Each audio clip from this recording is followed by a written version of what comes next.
మనకి రేపు పవన్ కళ్యాణ్ గారు ఆగస్టు 30న జనసేన పార్టీ కార్యకర్తలు ఎవరైతే ఉంటారో సో వాళ్ళందరితో కూడా రేపు ఆగస్టు 30న వైజాగ్లో అయితే భేటీ అవ్వబోతున్నారు అనమాట. సో అయితే ఈ మీటింగ్ వచ్చేసరికి మరి వైజాగ్ మున్సిపల్ స్టేడియం ఉండేది కదా, సో అక్కడైతే ఈ మీటింగ్ అయితే కండక్ట్ చేయబోతున్నారు. సో ఈ విషయం మొత్తం కూడా మరి నాదెండ్ల మనోహర్ గారు అయితే దీని గురించి చెప్పడం జరిగిందనమాట.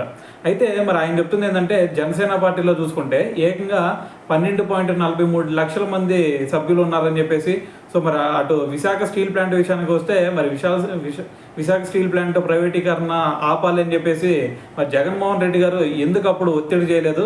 మరి అప్పుడు చూసుకుంటే పవన్ కళ్యాణ్ గారు డైరెక్ట్గా వెళ్ళిపోయి మరి అమిత్ షా గారితో చర్చించారని చెప్పేసి దీని గురించి అయితే మాట్లాడటం జరిగిందనమాట.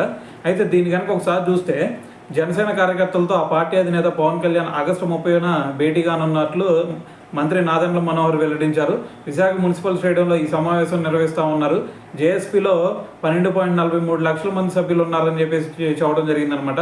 అటు విశాఖ స్టీల్ ప్లాంట్ ప్రైవేటీకరణ ఆపాలని చెప్పేసి జగన్ ఎందుకు ఒత్తిడి చేయలేదని ప్రశ్నించారు.